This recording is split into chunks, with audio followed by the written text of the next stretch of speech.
les plus sensibles sont les êtres qui sont capables de voir les choses différemment, qui ont leur propre vision du monde.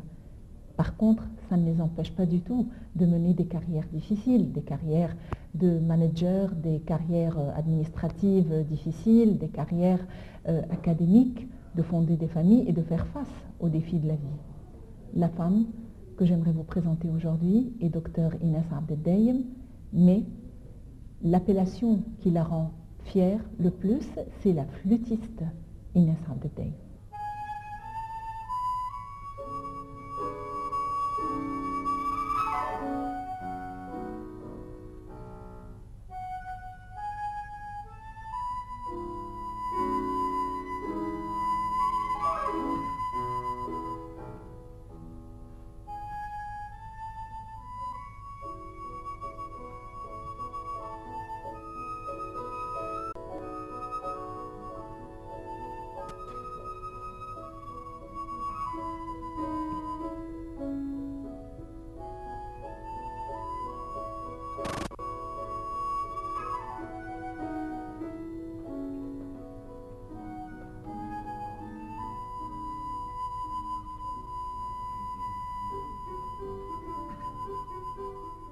Docteur Inès Abdeldayem, vous êtes une musicienne de renommée, vous êtes la directrice de la Maison de l'Opéra et en même temps vous avez mené votre carrière académique, vous avez enseigné, vous avez votre thèse de doctorat, donc 3 carrières parallèles. Parlez-nous d'abord du choix de la flûte, qui est votre spécialité. Pourquoi la flûte? En fait, je suis d'une famille artiste, musicale. Mon père était professeur de violon. Et j'ai commencé la musique très très tôt, à l'âge de 5 ans. Mais bien sûr, j'ai commencé avec le piano. Parce qu'à cet âge, c'était difficile de choisir n'importe quel instrument. Et c'est mon père qui m'a appris le piano. À l'âge de 7 ans, je me suis présentée au Conservatoire de Caire pour étudier le piano.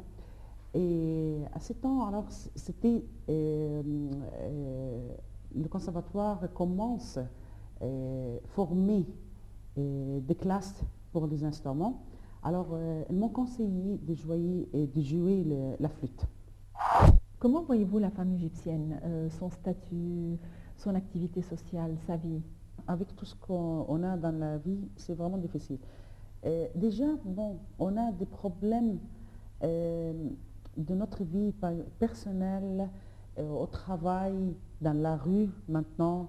Et même, par exemple, moi je crois beaucoup aux femmes, surtout quand il y a au travail. Parce que j'ai beaucoup de confiance quand je travaille avec des femmes. Et ils sont honnêtes au travail et très sérieux. Hard work. Et, bien sûr, je travaille avec beaucoup des hommes et tout, ça marche très bien, mais je vois que les femmes se sont plus vite pour le travail. Mais malheureusement, ça passe pas facile en Égypte.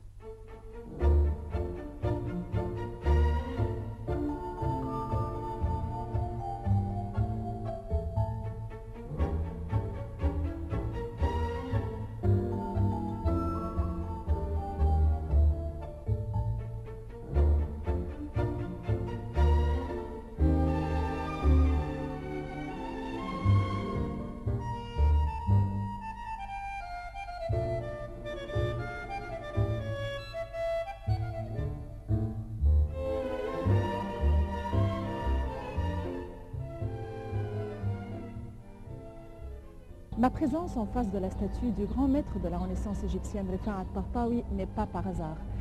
Aujourd'hui, nous sommes invités à nous plonger dans le monde d'une de ses descendantes, faisant partie de la 5e génération de ses petits-enfants.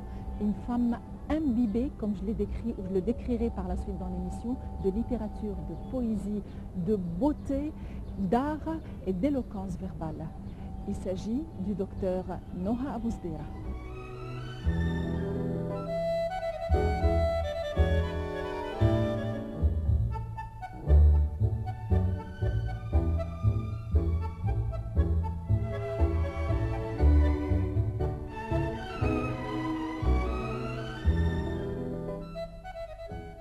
Est-ce que vous pouvez m'effectuer une comparaison entre les étudiants de la génération de votre père, votre génération et les générations d'aujourd'hui? C'est une question très difficile à répondre. Donc, avec la génération de mon père, ils étaient peut-être plus sérieux, plus assidus et plus dévoués. Ils n'avaient que ça à faire dans la vie. C'est la génération, disons, de Nasser. Ils étaient plus politisés, peut-être plus que la génération actuelle. Ils aimaient plus la lecture. Ils n'avaient que ça dans la vie, de vocation dans la vie, que de finir les études pour pouvoir travailler. Avec ma génération, ça va encore. On avait ce respect aussi énorme pour nos professeurs, le respect du savoir, des sciences. On avait beaucoup de mal à obtenir l'information. Il fallait voyager, avoir une bourse pour, comme Rifat Tahtaoui d'ailleurs, pour se rendre en France, pour aller à la Bibliothèque nationale, Georges Pompidou, aller sur les étagères, fouiller, avoir la poussière dans les mains. Donc attendre 3 ans pour pouvoir partir, 1 an pour s'inscrire dans une université française. Donc on avait vraiment du mal. Envoyer les lettres, attendre 1 mois pour la réponse d'un professeur en France. Alors qu'avec cette génération, ils ont tout. Ils ont tout. Ils ont les professeurs, les bouquins, les livres, Internet, ils communiquent, ils sont sur Internet. Préparer un exposé, ça prend 2 jours, 3 jours. Ils ont tous les documents, tous les professeurs, tout est en ligne, mais ils sont plus paresseux, moins enthousiastes, moins sérieux, mais ils sont plus intelligents, peut-être plus professionnels sur tout ce qui est informatique, donc plus de chance.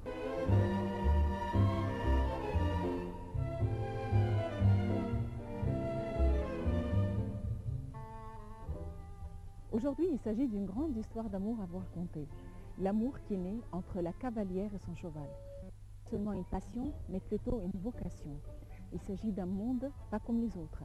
Il s'agit aussi de la fille d'un grand cinéaste, Henry Barakat.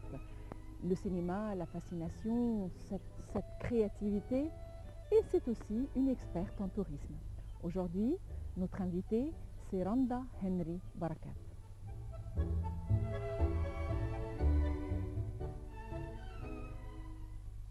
Comment avez-vous vécu la carrière de votre père? Comment j'ai vécu la carrière de mon père? Mon père, c'était mon père, que j'adorais.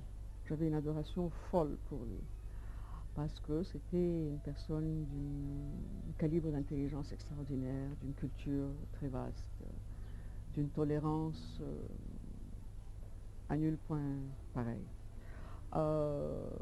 Sa carrière, j'étais très fière de lui, j'étais toujours très très fière de lui, je le suis toujours d'ailleurs. Mais pour moi, c'était son métier.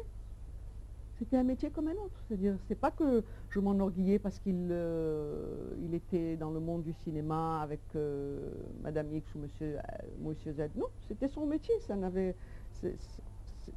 n'avait pas d'autre explication pour moi. Le cinéma en lui-même est une carrière qui est fascinante. Ce n'est pas une carrière commune. C'est le monde du cinéma. Comment vivez-vous les circonstances par lesquelles le pays passe à 1 an et demi de la Révolution?